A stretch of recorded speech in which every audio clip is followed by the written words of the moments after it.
stopping your, can you please stop your cameras by yourself so I don't do it me? Okay, thank you.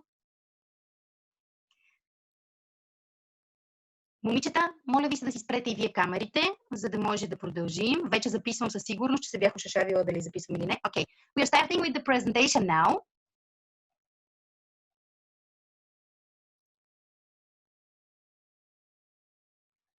I'm going to put on the, you know, the stuff that are required, the European Union stuff. I'm going to put on the presentation before send it to you. I didn't have time right now for that because I'm in a vacation myself. And by the way, I'm coming to look at it tomorrow. Okay, I'm ready. Everybody's hearing me? We're all good? Okay. If something is wrong with the connection and you don't hear me well, if you have any kind of problem, please just unmute yourself and tell me, or write it in the chat. I will see it. So today we're speaking about the emotional intelligence and how can we train our students to get a higher emotional intelligence and to be better in understanding, expressing feelings, and being better in working with their own feelings so they can be a better part of the society. What emotions have you personally experienced in the past 24 hours? Can you think about that? When I started doing this presentation, the first thing that I asked myself was, what kind of emotions did I have the last 24 hours? And I was very surprised. I thought, you know, I'm on a vacation right now, so maybe I had all kinds of wonderful, glorious emotions. Not at all. Mostly my 24 hours were, I was a little bit tired, a little bit sad, angry with my daughter, angry with my husband, and happy again.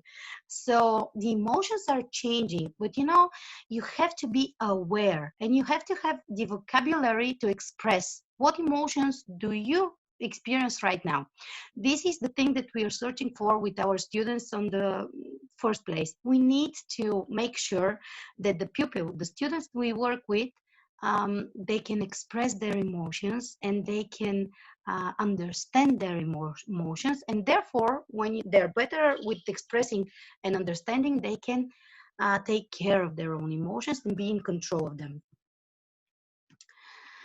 So can you, for yourself again, compare situations in which you react to those in which you respond? And you know the difference between reacting and responding, guys. When you react to an emotion, most of the time you get the first thing that comes to your mind or body, and this is your first reaction. For the people that are mostly, I say about us, we are red peppers. The people that are very expressive like myself, the first reaction is you yell, you throw stuff, you are very reactive to the emotion you have. For the people that are mostly introverts and their emotions are in them inside, they try to respond to the emotion they have. And what is the difference? When you react to an emotion, you are a little bit, you know, like the picture in the left side, you see, you are a little bit premature all the time. And when you respond to the reaction, you have the time to think, to process, and to choose a better way to respond. So this is the second thing that we need with our students. We need to understand and we need to know how to teach them to respond and not react to the things that they're feeling. Because most of the schools that I've been with and that I've been in, they are trying to make the little girls and boys not to respond or react at all. And this is impossible. This is making people sick from the inside. And I say it as a psychologist. So we have to make sure that they experience their own emotions and they respond in the right way for them. What emotions do you experience most often and how do you express them? So what is the way that you mostly use to express emotions towards students, for example? Do you yell? Do you suppress your feelings? Do you try to be quiet in order to compose yourself? What is your reaction? And this is maybe the most important question right here. Can you think what triggers your emotional reactions? And I put a button here because, and it's a big red one, because for me, my triggers, they are like big red buttons. When somebody presses them, I'm going mental. And I'm not a mental person usually, but when someone triggers my emotions and my reactions, I go crazy instantly. So what triggers your emotional reaction, guys? Is it people? Is it some place? Is it a certain time? By the way, there are very many researches that shows that in certain time when you don't feel at your best, it is easier for you to be triggered, or when you're hungry. This is an aspect that we mostly don't think about.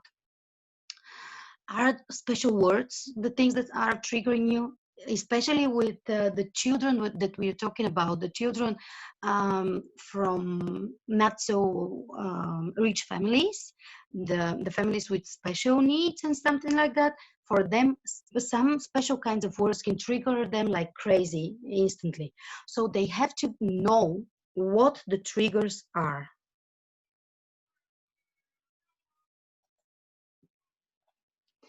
So, what is the emotional intelligence that we're talking about? The emotional intelligence, in my opinion, is a connection between four skills that people should have and should develop even more in order to have this very important emotion intelligence reason. Those are self-awareness, self-management, social awareness, and relationship management. And in a classroom, because we are talking about the classroom right now, the level that the different students have of these social skills make the level of the emotional intelligence of the class. And it is very important to have a strong emotional intelligence in the class because it helps with the achievement of the whole class and of the different students uh, all by their own. So what is the definition of emotional intelligence? Is the self-awareness, developing a positive sense of self-worth. It's problem solving, which by the way is one of the most wonderful ways of project-based learning that we now have to apply in our schools because of the situation that we are all in. Emotional management and mostly impulse control, so they can think before they act, the decision making and the awareness that what is this decision going to be like for you.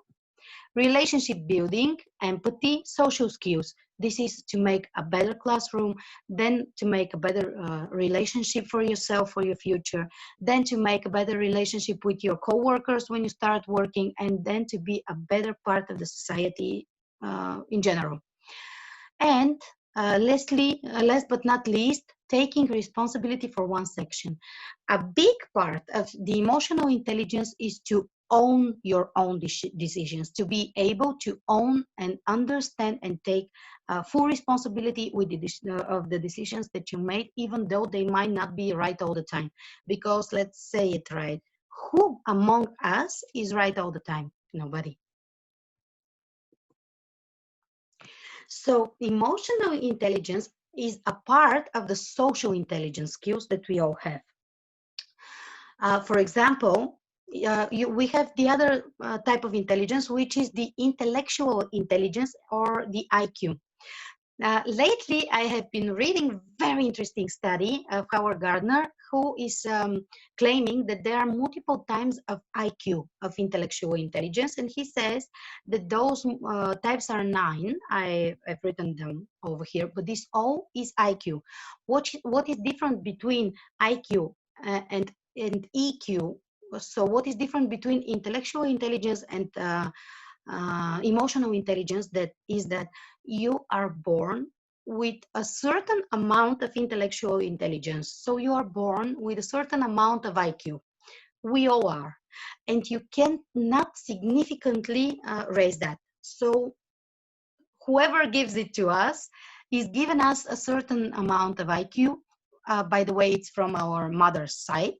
And you cannot raise this significantly, but you can always raise your social intelligence and your emotional intelligence. So kids that don't have these high IQ levels, they can increase their emotional intelligence and social intelligence, and they can provide themselves with a happy, successful, and good life. So this is the importance of the emotional intelligence. You know, you can have a really, really high IQ, and you might not have the social skills to use it to be a good part of the society and to be a successful person. This is very important. So there are studies that are saying that social intelligence and emotional intelligence are even more important than the IQ, but it's a little bit debatable. So what depends on the social emotional intelligence? It it is very important, so you can because you can grow it all life long, and you can make it better and better and better, and you can make yourself better and better and better. It is very important because it's a part of your or students' academic life and performances, and they're very strongly dependent on it. For example, you have a very bright student that has poor self-control, for example. This happens really a lot in Bulgaria, and I'm sure it happens a lot in your countries as well. So you have these bright students, but he has lower self-esteem or a very high self-esteem, but no self-control. What happens with this kind of people? Most of the time they drop out of school, they start going on with bad influences and so on and so on. And this is such a waste of this wonderful life that they could have had. And lastly, social emotional intelligence is a requirement. Oh my God, this word, for a happy life. And this is image that I put here, so I can remind myself to tell you about this experiment. I'm sure that you know about this experiment. In the 70s, someone wants to enter the room, so I'm letting them in, and I will continue.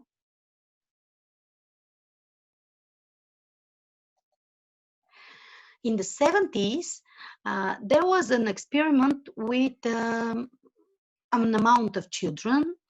They were put in a room all by their own. They were put in the room and they were said, please wait for me. Here is a cookie. Please wait for me. I have to go somewhere for 10 minutes. When I come back, if you didn't eat the cookie, I will give you 10 more. But if you had eaten the cookie, I'm not giving you more. So this was a very interesting experiment. If the children can delay their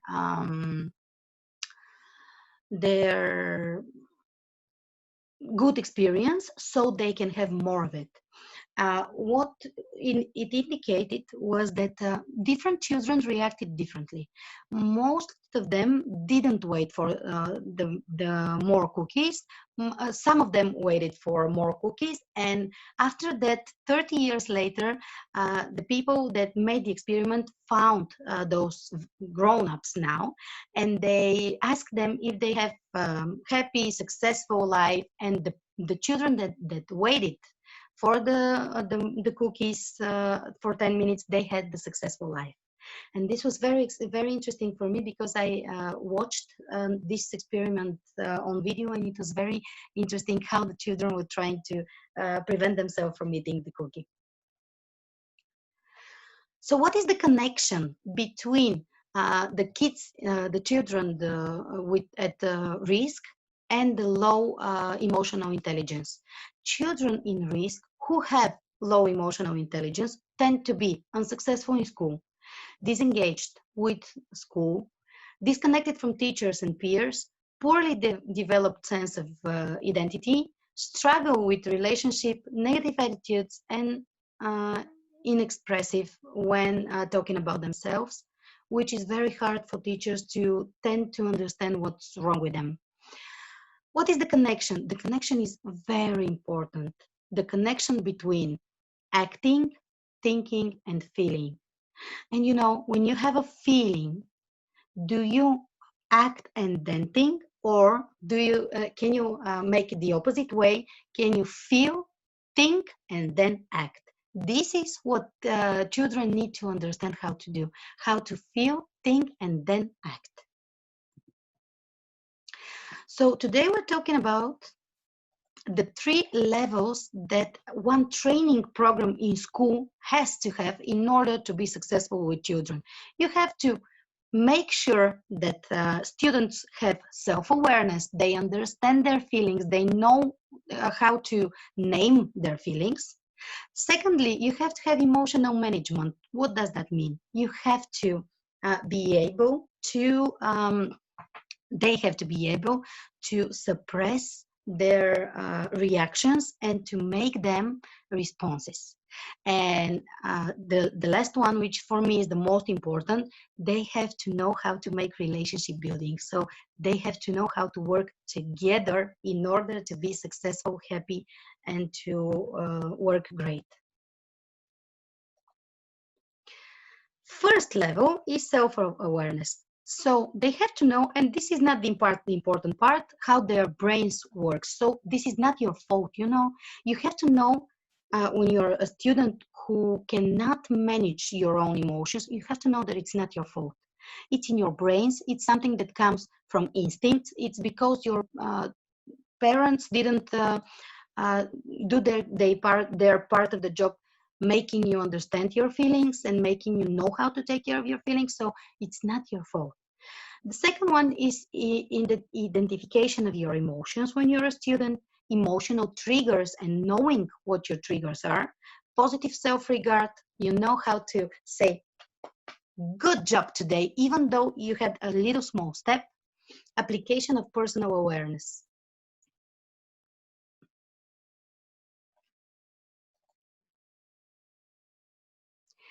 How the brain works, I will not give you a big lecture about that, but I have to tell you it's very important for people's brains to have a good connection between the part that takes care of your emotions and the part that takes care of your thoughts. You have to have a good connection between them, and this connection you can make by certain exercises, emotional, social emotional exercises.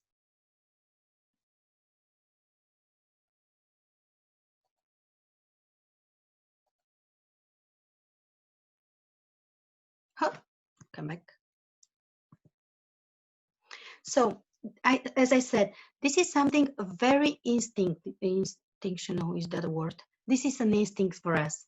This instinct is put in us since we were prehistorical people. And this is the instinct to fight or flight when you have something that makes you angry, that makes you fear, that gives you fear or something like that.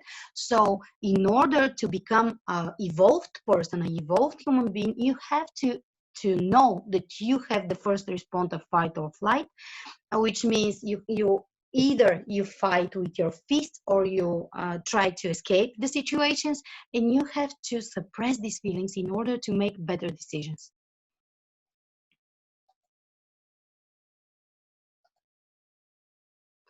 Then you have to know what your triggers are, and you have to make different paths. So every time you are near your triggers, you have to understand what to do in order not to respond in the way that you are used to. Then there is the second session, which is coping with your own emotions. Which we have typically, we have 4 types, 4 ways of coping with our own emotions.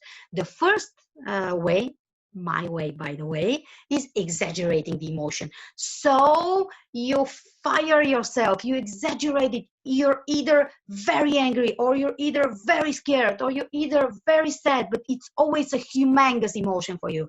This type of coping with emotions is very, very bad. Why? Because you are reacting before thinking. Then you have accepting the emotion, but not try to regain control. This is the passive way. The way of the most people that are introverts, the passive way is very bad for the person that tries it, because if you are passive, those who are exaggerating are always going to try to take something that's yours to put you in a bad situation or something like that. Then you have substituting emotion with something more comfortable, like distractions. This is the way that people who become addicted to things. This is the way that they use. So you can either go train too much, you can go drink too much, you can go smoke, you can go listen to music too much. If you're not dealing with your own emotions, this is not good for you. Then you have the fourth type. Of course, there is a fourth way, managing the emotions with self-awareness. This is the thing that we need to give ourselves, and we need to give it to our children, to our students, in order for them to be successful and happy. So those are the 7 basic emotions that we all have: anger, happiness, fear, disgust, surprise, love, and sadness. And it is absolutely impossible for people to be always happy, to be always in love, to be always with the good emotions. It's impossible, and it's not good for anyone, because if you only have light, how are you going to know what the darkness is? How are you going to know how to be aware of your happiness if you're always happy? You have to have the other emotions too. They are part of your being, and you have not, and it is not good for you or for the children. It is not good for them to suppress the bad emotions and to fear showing them to the world. No, you are entitled to all kinds of emotions. You just are not entitled, and this is very important for students. They can feel whatever they feel, but they cannot act however they want to act. And this is something that they need to know from the beginning till the end of their student life. So this is something that you can do on your own time. You can think about the percentage of the day. How do you feel? How often do you feel the different kind of emotions that I gave to you? So here we have a description of the different emotions. You can see that by yourself. And this is the second level, emotional management. Students need to start to control their impulses. They need to have working ways for stress management, for anger management, for managing their own sadness. By the way, sadness is one of the emotions that we're trying to suppress mostly, and it is very important to feel it and understand it. And children need working materials, working paths, working ways for problem solving as well. Their own problems and their problems as a community.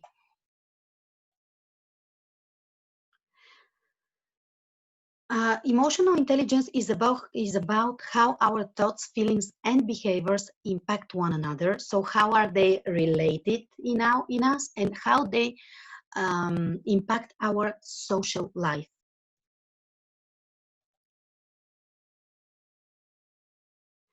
So what is the most important thing about impulse control? It's responding instead of reacting, what we already have said many times, multiple times.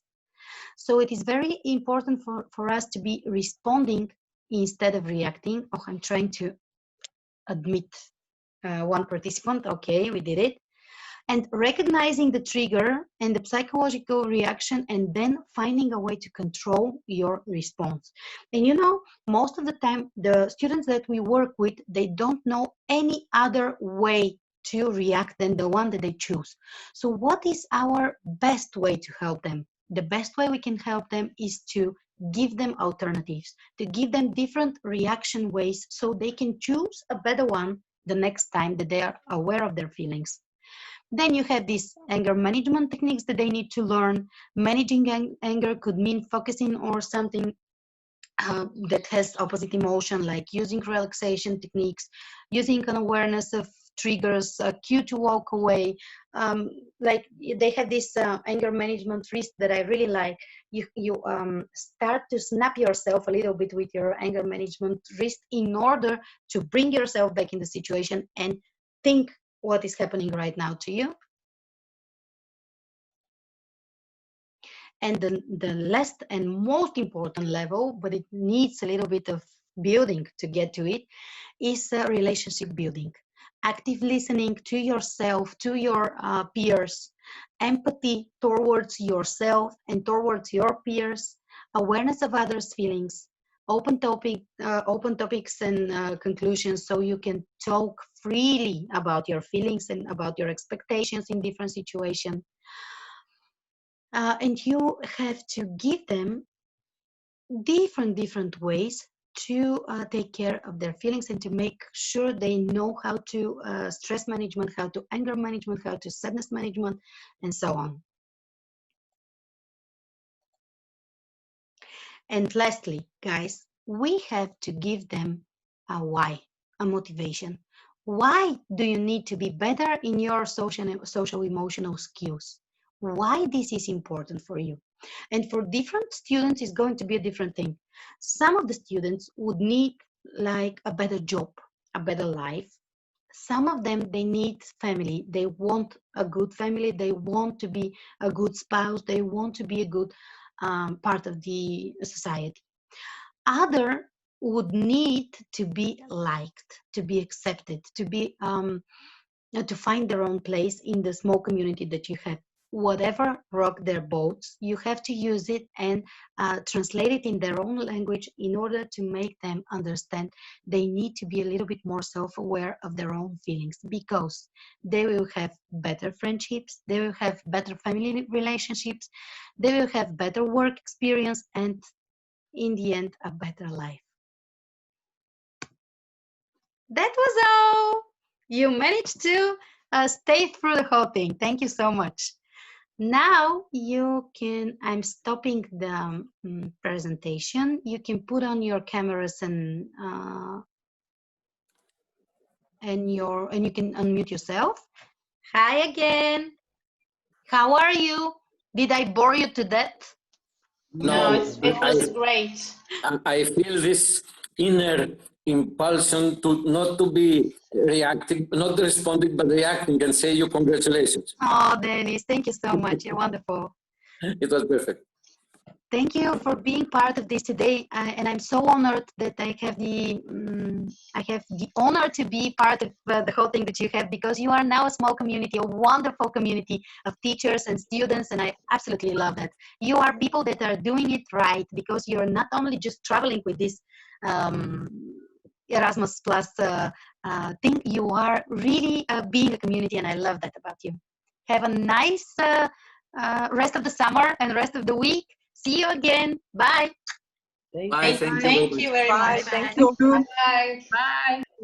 Bye. Thank you.